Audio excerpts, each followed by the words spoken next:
a bombshell describing the creation of the Office of Special Prosecutor as an act in futility, one doomed to fail.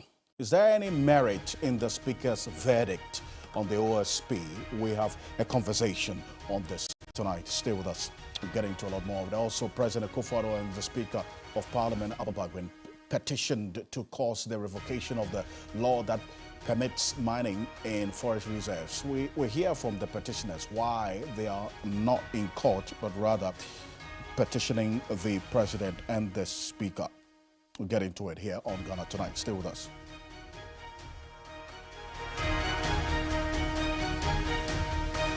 Also, candidates in the upcoming New Patriotic Party parliamentary primaries are expected to cough out 78,000 cedis for processes leading to the election. But there are concerns that the elections are increasingly becoming expensive. Tonight, we have a conversation. We explore all of these issues. The NPP has been talking about certain concessions they've given to some of the groups all in there so that they will not all come out to pay the 78,000 cedis. But there's still a conversation in there. We'll get into it here on Ghana Tonight, as always. And the matters arising related to the issues of the head teachers who have been interdicted. We have a quick update on that. Join the conversation. The hashtag is Ghana Tonight on Facebook and X. Let's get talking. Tonight, the president of the National Association of Graduate Teachers, NAGRAT, Angel Kabono, is our guest on Ghana Tonight because a number of their members have also been interdicted as head teachers for the wrongful charges of fees that the GES announced a couple of days ago. We understand that the committee that has been established to probe these interdictions will start sitting tomorrow. But there's something that NAGRAT has to tell us tonight. Angel Kabono is going to be joining us. Let's settle for Ghana Briefs.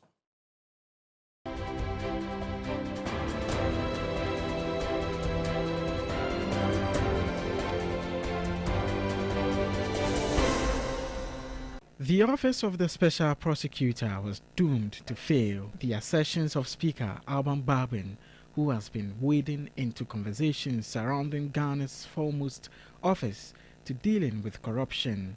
Alban Barbin told MPs today the entire exercise, even in its existence now, is an act of futility. I did tell you that it was an act in futility.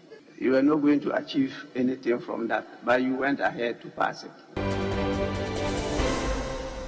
The Speaker of Parliament has put in hold a clause in the anti-LGBTQ bill which divided opinion on the floor of Parliament on Tuesday. During the consideration stage, the continuous clause is said to contravene Article 39 of the 1992 Constitution and could be struck down as unconstitutional. I think we should stand down this clause, move on, and then it will be reconsidered later on under the title of Ghanaian Family Values. The IEA has questioned government's haste to secure a lithium lease agreement with an Australian mining company, Barari DV, which will be operational in 2025. The Director of Research at the Institute, Dr. John Kwache, argues that the proposed annual revenues from lithium exploitation, which are estimated to be $688 billion, are significantly lower than the value of revenues from mineral byproducts, as cited in an opinion publication by legal experts Phil Chikata and Kofi Ansah. We searched and then we saw that the lithium, you can also convert it, all the way to lithium carbonate. And there's a multiplier that we saw, 5.323 or something, between the lithium and the lithium carbonate. Maybe they use just the lithium, okay, 160,000 times lithium price. Did they show their formula? We showed our formula. Ghana's attempt to secure the second tranche of the IMF bailout is facing yet another setback over its indebtedness to China. Ghana has secured $3 billion in loans from China since 2004. Economists fear The debt distress could further deepen China's refusal to offer debt relief for Ghana as its quest for economic recovery remains in limbo. Tracking the data from the days of EPIC, right? And therefore, successive government from Kufuor's time to President Mills and the rest of them, we've had a chance to retire some and all of that. So in current terms, really, it's not that weightier. Maybe for the US and for their diplomacy and the politics of faith and the rest of them, they can track the data over a period of time to see how China has been using trade and debt diplomacy in the new colonization of Africa. The Financial and Economic Court 1 of the Accra High Court has set December 20 to commence the trial of former CEO of Men's Gold, Nana Appiah-Mensah. The highly anticipated trial, which has taken center stage since 2018, is expected to take the witness testimonies of 11 customers of the defunct gold leadership firm.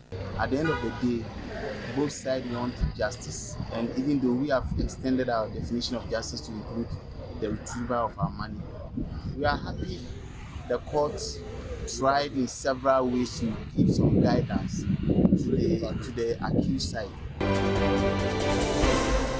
The governing New Patriotic Party has justified its decision to require members who want to contest its upcoming primaries to pay at least 78,000 cedis. The party sees it as an opportunity to raise funds for campaign activities, offering incentives for some members not to bear the full cost. Everybody has his stage of which he wants to reach in terms of the filing process. So adding them is wrong because filing fee, the form fee is 3,006. You can pick the form and you may decide not to proceed to submit. When you are to submit and you are a youth, given 50%. If you are a disabled person, you are given 50%. If you are a woman, you are given 50%. If you are above youth, then you pay in full of 35,000 cedis.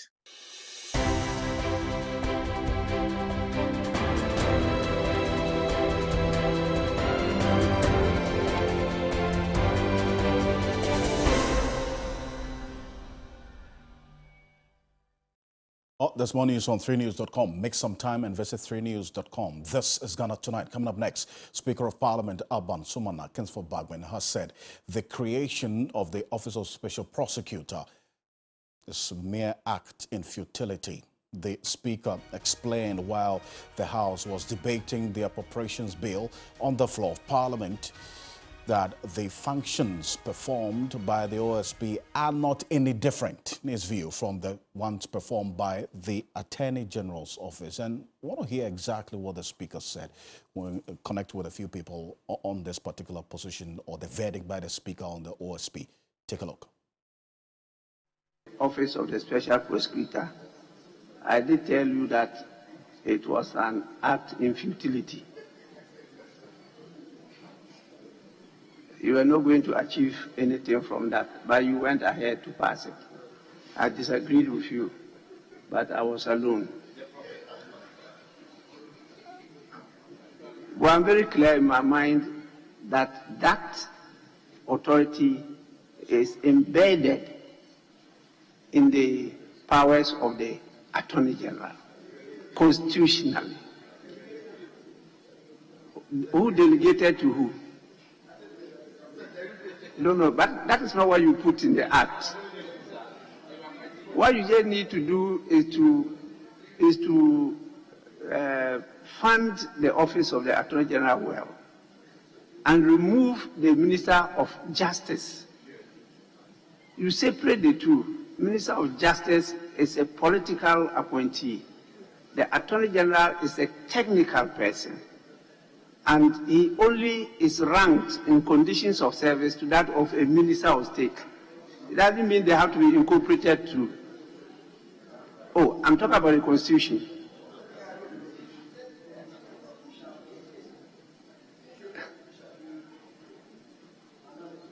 No. I have it. I have my Constitution with me here. We are not Supreme Court, so we don't have that power Yes, it's there, 881.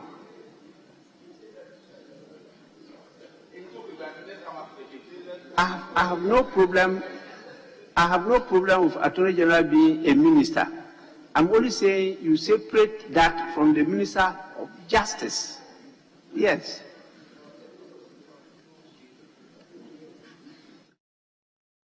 Well, separate that from the Minister of Justice, that the Attorney General fund the Office of the Attorney General well. That's the Speaker's position on this matter. But the issue of the blurred functions and likely friction between the Office of the Special Prosecutor and that of the Attorney General is one that the Special Prosecutor finds himself in actually acknowledging, and he proposed a solution while he was being vetted for this position of Special Prosecutor. Now, a Special Prosecutor 2 years ago, before the final, that's the Appointments Committee of Parliament, this is exactly what he said about this whole entanglement between his functions and that of the Attorney General. Take a look. There was a concern of this friction between the Attorney General and the OSP under Act 959 because of the way Article 88 has been couched. Because it gives all prosecutorial powers to the Attorney General, but then, by way of delegation, the Attorney General can delegate a person or institution to carry on prosecutions. So what the draftsman did in Act 959 is a sort of taking that discretion under Article 88.4 from the Attorney General, putting it in Act 959 and saying that the OSP can prosecute on the authority of the Attorney General. And in respect of the antecedent offenses, problems of friction could also arise in respect of the Attorney General. But I see the draftsman also tried to do something under Act 959. He said, the OSP, within 30 days after the end of the proceedings, should inform the Attorney General as to the case, its outcome, and all. But I think this can be solved by properly defining, in my opinion, the jurisdiction of the OSP. And here, I would advocate that we should start thinking about, if I'm not being overbearing, the passage of a Corrupt Practices Act, which will capture all these things, spell them out properly, define them properly, and the rules will become clearer. Because I'm foreseeing that in the future, serious friction may arise in respect of these umbrella offenses if the thought process is not clearly deliberated on. That's the Special Prosecutor himself admitting that, in fact, he was predicting that there's going to be serious friction in the future if these things are not put together. Well, he has done his own scorecard. The Special Prosecutor, after 2 years of being in office, he did a scorecard of his performance. And Martin Pebu is private legal practitioner. He's going to be joining us on Zoom. In fact, he's joined us now. Martin Pebu, thank you for joining us here on Ghana Tonight. But this is the Special Prosecutor's scorecard over the 2-year period. Take a look. He says that after this 2-year period of being in office, these are his successes and the work in progress. First off, this is Kessie Jabin, August 2021, sworn in, 2 years on, gained so far. One, he talked about active member, the collaboration that he's had with other bodies across the world, and then also the specific issues relating to the prevention of corruption. It says intensified public education on corruption, public education on role and functions of the OSP, compliance or prevention of corruption, publication of up-to-date statutory half-year report, and then toll-free line for filing of complaints. That's what he's done. And then also he talks about the revenue mobilization. That's where you see the likes of the recovery of a little over 1 million Ghana cedis in the LaBianca case. He also talks about the issues relating to the wider investigations and then also establishment of administrative and operational systems, moving into from a 3-bedroom house to a story building. All of those things he captures in there. These are slides that he put together. But Lawyer Martin Pebo, thank you so much for joining us here on Ghana Tonight. And this is the verdict of this of the Speaker on the OSP's office, that it was first an act in futility, simple put. But if you listen to the OSP himself and his frustrations and all the anquanoma he talked about over the period, what's your take on the Speaker's position on the OSP? Mr. Ocansey, you know very well that I have a big beef with Mr. Kisi Ejabin for letting off Edubuahin, that's Charles Edubuahin, who mentioned Baumia in the Anas tape. But that should not lead me to join in the bandwagon of people who say the office of the special prosecutor is an exercise in futility. No, not at all, far from it. Yes, but I'll continue to tackle Mr. Ejabin on the Dubuahin matter in a different forum. So for now, I will concentrate on justifying the office being a good exercise rather. So, Mr. Ocansey, if you look at it, look, let's see what he has done so far. In actual fact, I'm not even sure there's enough time for us to summarize everything he's done so far. But at least if you mention the cases, look, let's take it at this level. I want us to look at, in terms of public opinion, the conversations, what the conversations the office has generated. And we need to understand that, you see, in a democracy, part of it is hinged. A democracy, that a thriving democracy is saying that part of it is hinged on public opinion, the resolve of the people to move forward in a certain direction, etc. So if you look at the conversations the OSP has generated through the cases it has brought to court and those it has just done the corruption reports alone, those have moved us forward. Look at Cecilia Dapa. Look, and I always repeat this. It doesn't matter how the Cecilia Dapa case ends in court, right? Ideally, I'll be very happy that OSP wins everything. But touch wood, even if OSP were to lose the Dapa case in court, that doesn't mean we've lost. No, for us, in terms of public opinion and the national conversation, we've moved forward a lot. You see that the Constitution has been brought to bear. The OSP Act has also been brought to bear. In terms of Madam Dapa, can you account for initially the $1 million and then subsequently the $590,000 and then the 2.8 million? No, so far she's not been able to account. And you see how we have discussed it and we've shown how, apart from what OSP is doing, it is also a breach of Article 286, clause 4, because she cannot account for, etc. So it's the value of the conversation. So you see the naming and shaming, and every time, all the energy and everything we put into it. So you see that we've used it to caution ourselves. That case is a cautionary tale, warning to all of us. So that is the value. So let's look at it in terms of the public opinion. It has gathered, it has garnered and improved, right? And that is priceless. Whilst we wait for what the courts will decide. And the same argument for the rest of the cases. So you see that in a society, you always need a conversation and then you need to get a consensus. So you see through this Dapa case, you see that we've reaffirmed our resolve to tackle corruption. Yes, it doesn't matter. She can win the case in court. For us, so far, we never got an answer for the source of all that money. And that is priceless. So use it for the LaBianca case. You look at how he got GRA to come out with a new policy on the advanced rulings so that now GRA will save us some money, right? And even the LaBianca case, Madame LaBianca, she was made to pay some money to the state, over 1 million Ghana cedis. Yes, right? Look at the Torenko deal.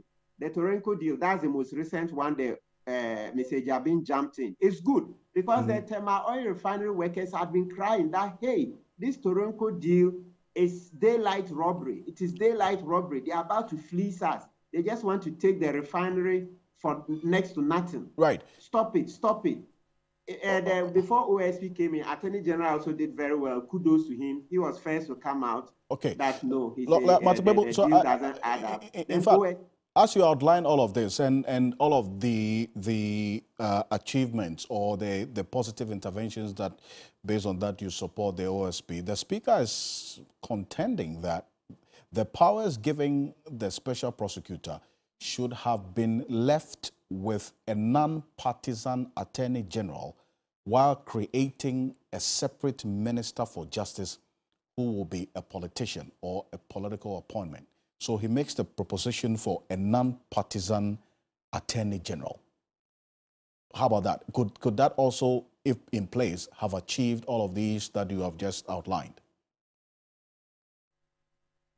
Listen, would the same results have been achieved? Mr. Ocansey, I have to say, I don't know, and I'm not sure, because let's ask ourselves, what led to the creation of this office?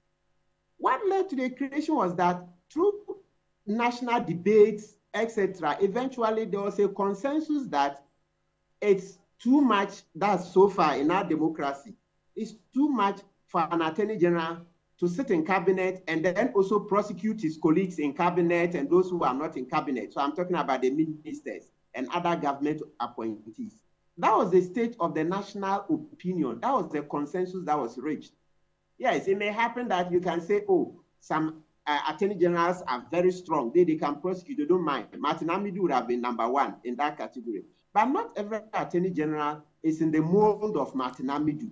So what I'm saying is that it's a democracy.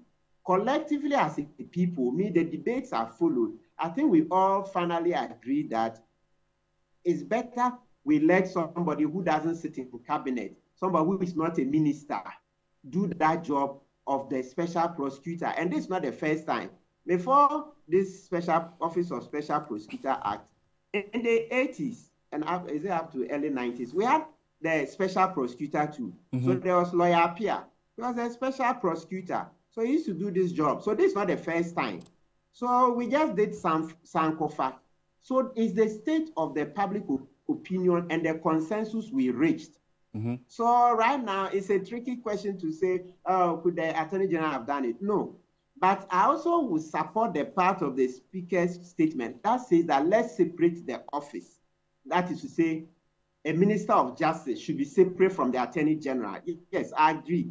Okay, that one should be done. In England, that's what they've done. There's a Minister of Justice, then there's an Attorney General. Right. Sure. But right now, it looks like it's a bit too late in the day to say scrap special prosecutor and go on to do, give those powers back or let the Attorney General continue to have that. But while you agree that it may be late in the day, you can also understand that no matter the intent or it being late in the day, if the office of the special prosecutor is not properly funded, that could also impact on the efficiency or the effectiveness of that office doing its work. For instance, as we speak, I don't know if the establishment budget for the OSP, that's the Office of Special Prosecutor, has been disbursed as yet or given as yet. Lawyer Martin Bebo. Absolutely. So we repeat calls on President Kufuor to give the special prosecutor, Mr. Jabin, the establishment budget. He needs it to be able to get forensic equipment and infrastructure to be able to improve the fight against corruption. That's very, very important. The pen and paper kind of investigations belong to yesteryears. In this modern era, we need to make the investigations more forensic focused, right? So it's the right call that it should be properly funded.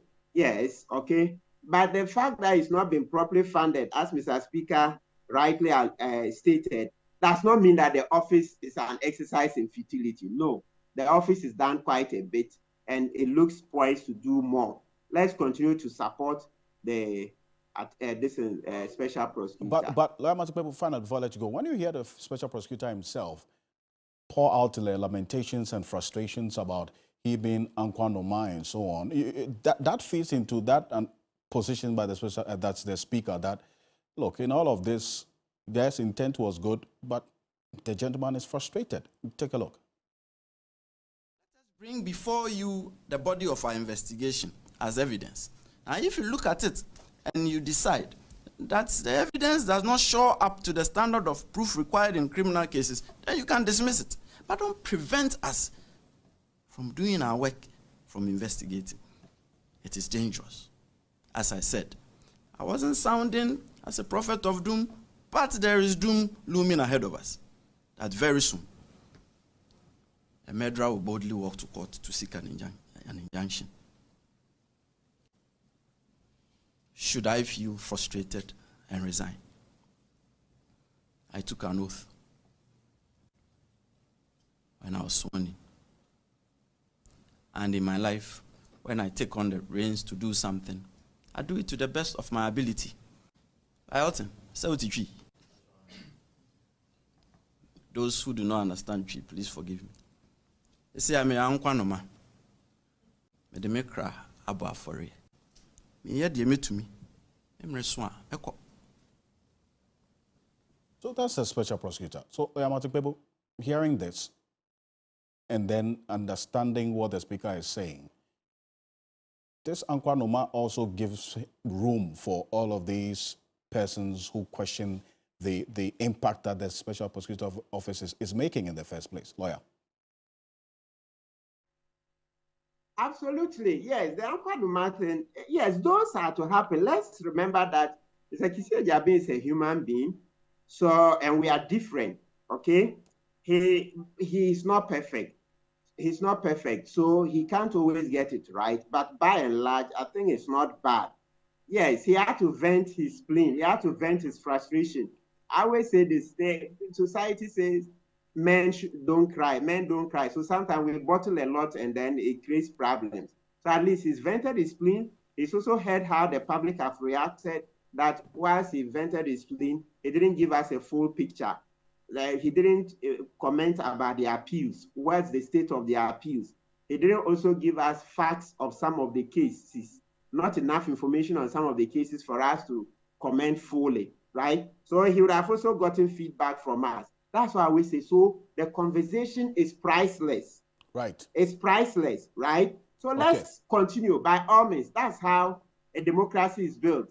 Through the conversations, through our affirming our resolve to do right, by the Constitution, right? Yes, indeed. And let's go on with it. We'll see how things play out. But I thank you so much, Martin Bebo, is private legal practitioner. Thank you for joining us here on Ghana Tonight. Coming up next, the National Association of Graduate Teachers, NAGRAT, is assuring under fire senior high school head teachers that they will be provided with legal representation as investigations begin tomorrow. That is the position by the National Association of Graduate Teachers, NAGRAT, on this matter.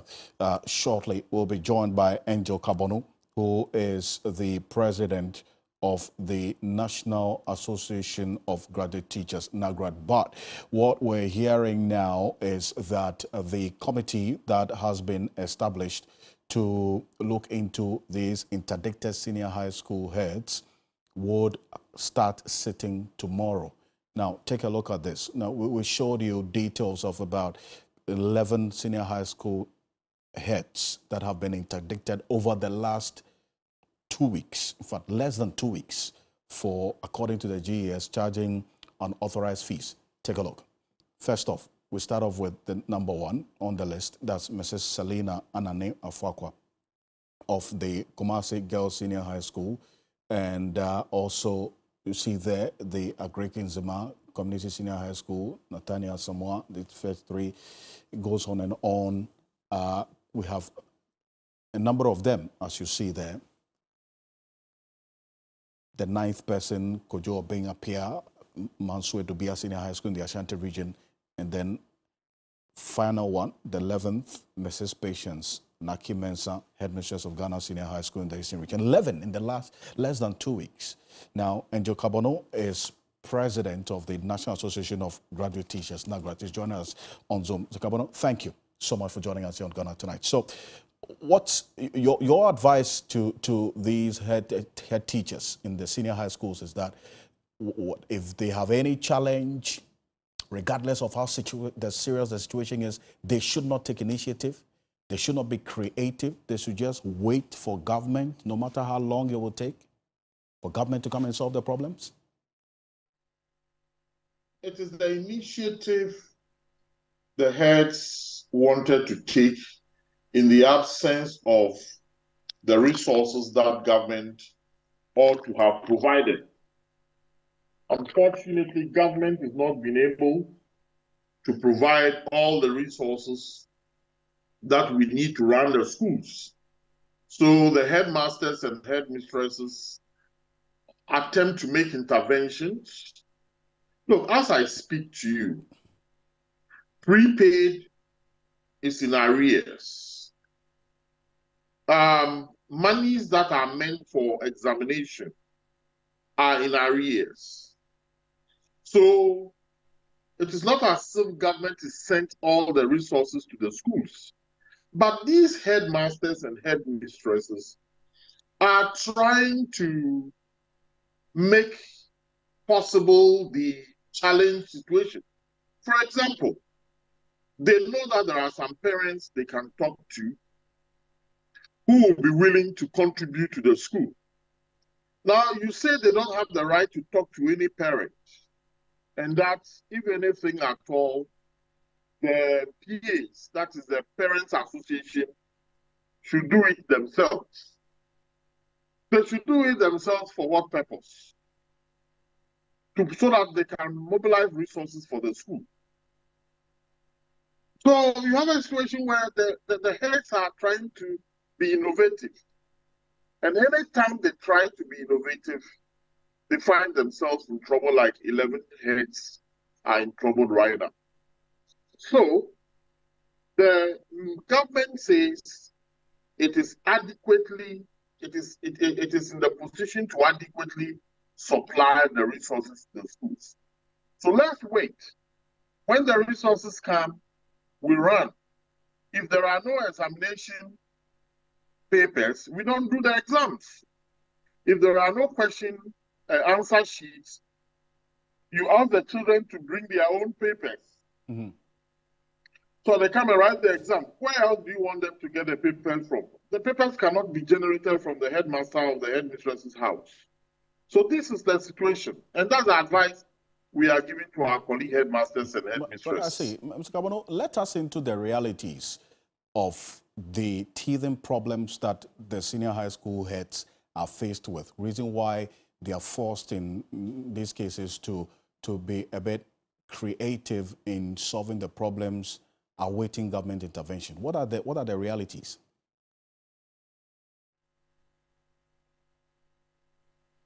There are some line items that the government pays for.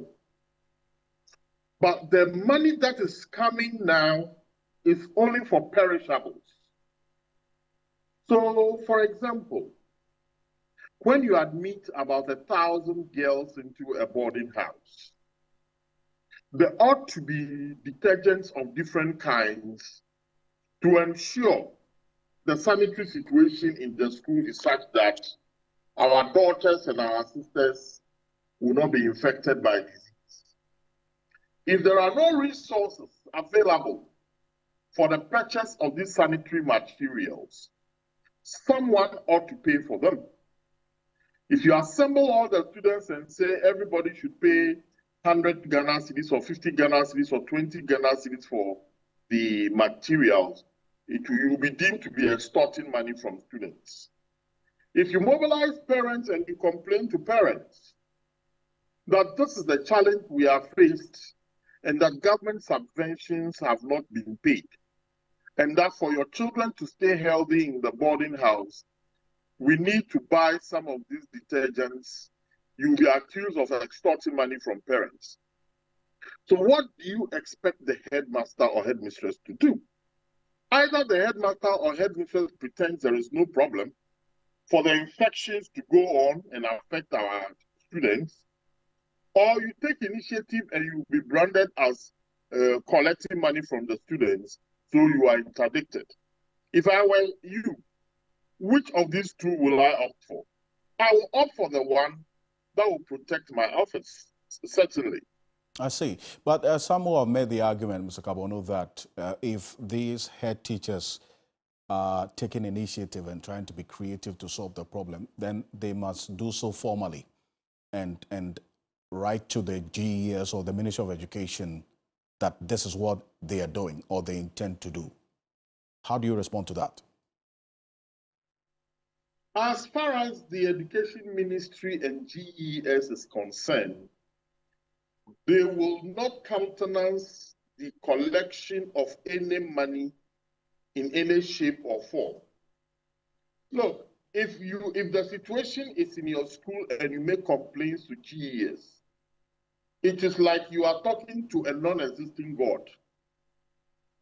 Because write-ups upon write-ups, complaints upon complaints have been made to the Ghana Education Service, and none have been able to yield any meaningful results. I see. So the GES and Ministry of Education, they are aware of all these teething problems that you talked about, which pushes the head teachers to want to take initiative, because if they have to wait for government, it's going to take quite a while, and that's also going to impact on the students negatively. Look, if we like, let us bring the Minister of Education. Let us bring the Director General. And then let us also bring some heads of institutions. And let us be frank and open to each other and ask questions. How much have you brought to the schools? How much are in the schools? How much is in arrears? And that is when you will find out that a lot of monies that are supposed to come to the schools have not been paid. Something like prepaid. Prepaid money should have come to the school ahead of school reopening, because the name is prepaid. So you ought to go pay for the units before you get the light. But when school reopens and the prepaid money is not in the school, where do you expect the headmaster or headmistress to get the money to make sure the lights are on for the students? I see. Well, we understand that the committee probing the reasons for these interdictions of the head teachers will start sitting tomorrow. What's NAGRA's position on this? By the rules and regulations, when you are going to probe or sit on the case of any worker, the worker does have the right to either make his or her lawyer be present or a union representative to be present. So all those who are NAGRAC members and they want NAGRAC representatives to be present in the whole exercise, they should quickly reach out to us. I see. So you're going to provide legal representation. Let me understand. You're going to provide legal representation for the NAGRAC members who are part of these head teachers who have been interdicted, correct? I'll go there myself. If you are a NAGRAC member and you want to solicit the help of NAGRAC representatives, they should quickly let us know. I see. Skabano, appreciate your time. Thank you very much for joining us here on Ghana Tonight. And this is something that we'll keep a close eye on, as we're hearing that the committee that is probing these interdicted senior high school heads would start sitting tomorrow. And Joe Kabono is president of the National Association of Graduate Teachers, NAGRAT. Thank you for joining us here on Ghana Tonight. Coming up next, in the upcoming New Patriotic Party parliamentary primaries, persons who intend to contest sitting MPs or MPs, that's constituencies held by the NPP, are to cough out some 78,000 CDs for processes leading to the election. But there are concerns that the elections are increasingly, in this country, becoming expensive. We're going to explore this issue and look at the real detail in there.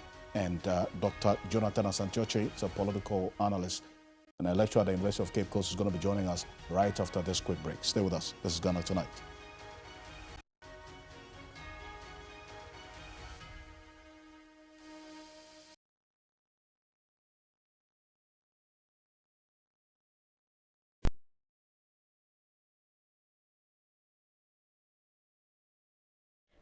Trading Enterprise, Mamunina Afishia Pa. Near Catcher Musea Damoise. Mamma free a chichini benche, Amobata dear waha, Marco and Cran, any wholesales for Nina, Yadamunina se, Afisa sending Uncle Payo Bia, Comaswa dear, Amano. Near Kaimo say Gusu A Dija, into say your mobile phones, television, air conditioner, laptops, accessories, speakers, tabletop fridges, chest fridges, double-decker fridges, washing machine, Franco Trading Enterprise. But to be kocha mama, o papa, wa downful, bibia ye will be what Hanum say.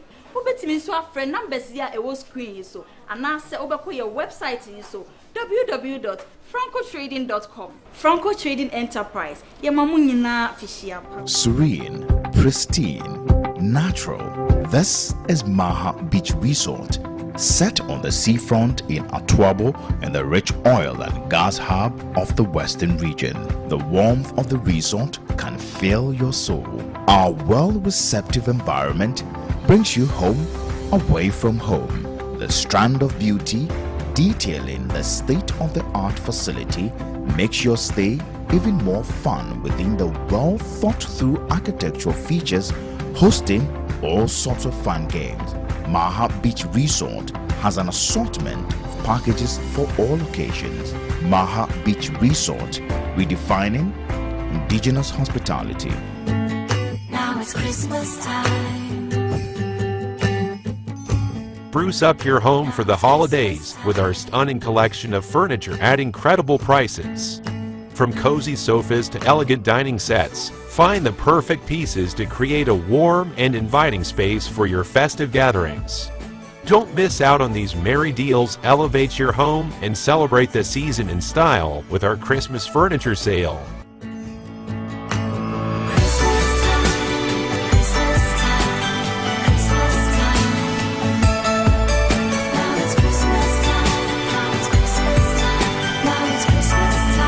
Let's begin your home makeover journey at Dubai's leading furniture house, Danube Home.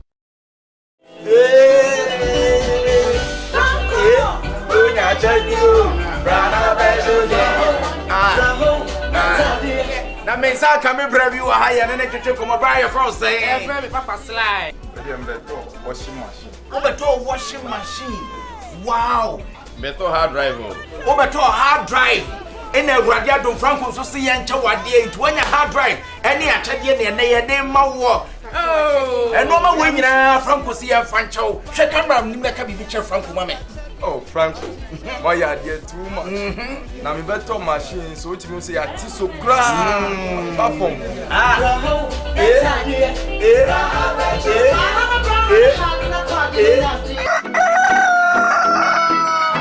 Yansempo, Yansempa, Yade Bro, Yansempo, Yansempa, Yade Bro.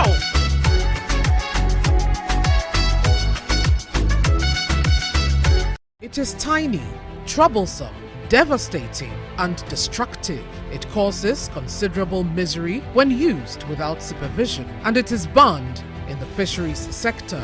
But some fishermen continue to use dynamite, an explosive that poses a danger to both lives and livelihood. This shock, when given to this dynamite, will cause a big explosion. They are undeterred to embark on a deadly voyage, but put their lives at risk.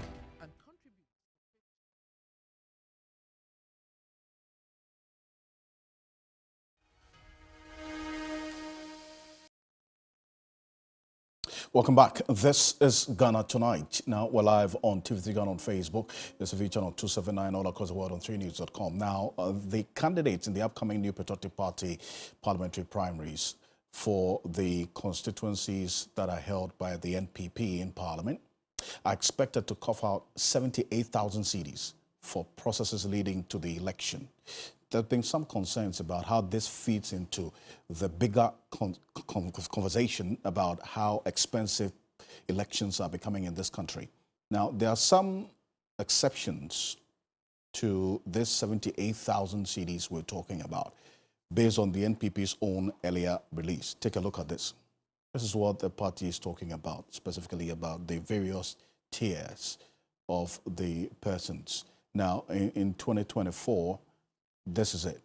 that nomination forms is 3,000 cedis, filing fee 35,000 cedis, development fee is 40,000 cedis, total 78,000 Ghana cedis. But if you look at in 2020, so the nomination forms was 2,000 cedis, filing fee was 20,000 cedis, development fee in 2020 was 30,000 cedis. So there's been an increase from 52,000 to 78,000 Ghana cedis. That is the increase we are seeing with the NPP. That's for those who want to contest. So we have seen an increase of 26,000 Ghana cedis between 2020 and 2024.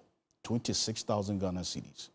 Now, if you look below there, according to the party, there's a 50% rebate on filing fees for women, young people, and then also persons with disabilities. The youth there, they put the age bracket as between 21 and 40 years. And persons with disabilities and women will pay 50% of the 78,000 Ghana cedis. That is according to the party's release. That means they're going to be paying 39,000 cedis if they decide that women, the young people, and persons with disabilities who intend to contest the upcoming primaries of the constituencies that are held by the MPP in Parliament, from 52,000 in 2020 to 78,000 Ghana cedis. That is what is happening now. But what exactly is the issue in here? The concern about how the cost of elections is increasing over time. Dr. Jonathan Asante-Okyere is a political analyst, a lecturer at the University of Cape Coast. He's joining us. Asante-Okyere, thank you so much for joining us here on Ghana Tonight. This comes up every now and then when the political parties publish their filing fees. I mean, does this lead into that big concern of this democracy being offered to the highest bidder? Now, it is those who can pay 78,000 cedis is not chicken change for especially persons who want to enter into the race. Is that of concern to you? Yeah, certainly. Let me say good evening to you, viewers. The point is that you're not farther away from the truth. It appears that people who are independent-minded, mild-mannered, with that kind of important, ideas that could shape the politics and the democracy of today or our dispensation are always priced out of these processes. Let's look at it from this particular narrative. Take, for example, the MPP is virtually by the time that they come to the end of their internal elections, that will have been about 7 independent internal elections. Now, if you look at it critically, if you want to be, for example, a flag bearer, or even an MP for that matter, you need to be interested in those who are going to be elected. If it is the NDC at the branch level, you need to be interested in those who are going to be elected at the constituency level. And all of these, come as finances. You need to finance these categories of people from the constituency up to the national level. And at the national level, that is where you will see that those who intend to contest for the flag bearership ought to be interested, as it were, in those who then become delegates from the point of entry up to the last point. So what that means is that we are virtually piling up costs on these politicians from the beginning up to the end, up to the period that the internal elections, will be done. Now, if you tell me that these will not come at a huge cost to the politicians, then you are out. You don't really know what the internal politics is all about. So my view is that if today we find ourselves in a debt-distressed country, the debt-distressed situation that we find ourselves in this country, so to speak, it did not come out of the blue. Because all these internal processes, all these internal processes lead up to cost buildup. Mm-hmm. And once that happens, they find themselves in government, they find themselves in power. They will have to inflate. They will have to inflate contract, prices. And at the end of the day, these things will come to the nation to pay. And it is you and I who will be called upon to pay. That's the more reason why today you will find so many tax handles, different tax handles, all in the name of what? It is because we find ourselves in a cyclical debt. And if you are not careful, as I've always said, it will choke all of us. And today, it did not come out of the blue that we are a debt-distressed country, and we have now engaged in domestic debt exchange program, and which, for me, is not by accident. It is by virtue of bad leadership, bad planning, and bad management on the part of those who find themselves in government. I see, Dr. Sanchoche, the parties, their defense is that they use these filing fees and others whenever there's an election, an internal election within the party, to raise funds for the party, the running of the party's business, because they don't have an effective dues-paying system. There are people who are members of the political parties who don't pay dues as well. So how about that argument? I am tempted to agree with that particular perspective, but the point too is that, look, there are people who identify themselves with a party, but what do they stand to gain? It is just some few thousands of people who tend to gain. Now, if that is the case, then there should be those paying the dues. But that aside, I'm of the view that, yes, you need dues to run the affairs of the party. Is it the case that this 78,000 cedis that you are collecting from these aspirants, is it the case that you are going to use that 40 or 45,000 Ghana cedis, which constitute development fee or so, as the amount that you are going to use to spend on the delegate who will come? Or, and you say that, for example, this they've labeled it as what? Transportation. Or you are expecting the aspirants to still go out there, lobby these delegates with fat kind of money that we are yet to even, hear. So if that is the administrative thing that the party intends to use the money to do, I think that is fair. But other than that, as I said, you are piling up all these debts, and these things will come to harm all of us. The delegate may think that it is their cocoa season, but it is not worth it, because tomorrow they might have had their way, but all of us will pay for it, because when they find themselves in government, they will find a way of recouping, because nobody gets rich and want to become poor. It just does not work that way. I'm of the view that parties must get involved in some kind of businesses, but if you find yourself in government, engaging in certain businesses may lead up to some kind of conflict of interest. So what I believe they should be doing is to get into some kind of commercial farming.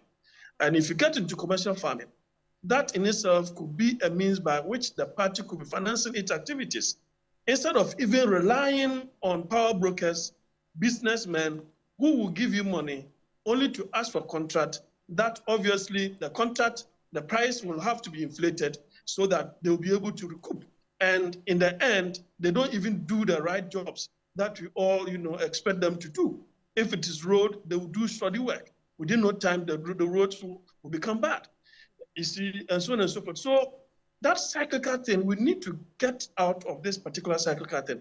Other than that, I don't see how this country is going to grow. We are still, close to doom and so on and so forth. It is just quite unfortunate. So I'm of the view that you can roll up an electronic platform also. In addition, you can roll up an electronic platform where you can ask people to, give whatever tokens that they have. If it's a 1 cedi, 2 cedis, let them do something that in the end, it will help the party to raise some kind of funds. I see. You see, other than that, if you rely on the usual businessmen, the usual undisclosed sources of raising. Well, indeed. I appreciate your thoughts on this one as well, and then also the propositions that you make. Dr. Jonathan Sanchoche, thank you. He's a lecturer at the University of Cape Coast and a political analyst. Thank you for your time here on Ghana Tonight. Before we go quickly, President Akufo-Addo and the Speaker of Parliament, Alban Sumana Kingsford-Bagman, have been petitioned to cause the revocation of the law that permits mining in forest reserves. Tonight, we're going to be hearing from one of the lawyer to the petitioners in this case. Now let's get quickly into this. The specific detail giving, at least based on what we have, 23 civil society organizations have petitioned the Speaker of Parliament and the President to revoke the legislative instruments that, in their understanding, gives unfettered access to mining companies to get into forest reserves to mine. This is it. These are portions of their the petition that they sent to both the Speaker of Parliament and the President. They're requesting the President to cause a revocation of the so-called Environmental Protection, that's Mining in Forest Reserves Regulation LI 2462. Now, they talk about the fact that since the President is committed, said that he's putting his presidency on the line and so on and so forth, the LI offense provisions in the Constitution and other laws on the protection of forest and has the potential to reverse all the gains made. Now, so what exactly are they seeking, especially from the Speaker of Parliament? Mustafa Saidu is a legal practitioner, private legal practitioner. He is a representative of the CSO's coalition. Thank you, Mustafa, for joining us. Quick one. So what exactly are you expecting, especially from the Speaker of Parliament, in petitioning him, taking into consideration the fact that he, for instance, doesn't have the power to vote or to even cause a private member's motion to look at this LI? Okay, so thank you, Alfred. The reason we actually petition the Speaker is basically for information's sake. We know that really it became a law through the endorsement of Parliament. It has to be matured, the 21 days statutory requirement for a law to be, for an LI to become a law. Actually, this law actually passed through Parliament. We know that Parliament is fontis official when a law has become, has matured and become a law.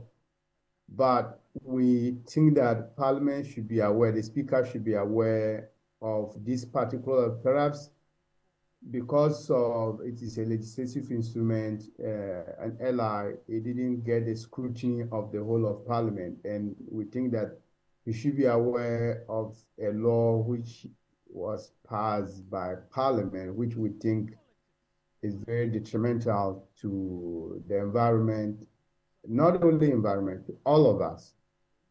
And we think that as they go about their duties as the Speaker and he meets the President, he could add his voice to the fact that that law needs to be reconsidered and repealed. Okay. See how things play out. Mustafa Saidu, thank you very much for joining us here on Ghana Tonight. And I want to say thank you for staying with us here on Ghana Tonight. As always, your thoughts and views are acknowledged on TV3 Ghana on Facebook. Join us same time tomorrow. On behalf of the rest of the team, we do appreciate your company. I am Alfred Ocansey. Have a good night. Ghana Tonight is brought to you by Flamingo Paint. Superior durability, superior hiding, superior coverage, simply superior.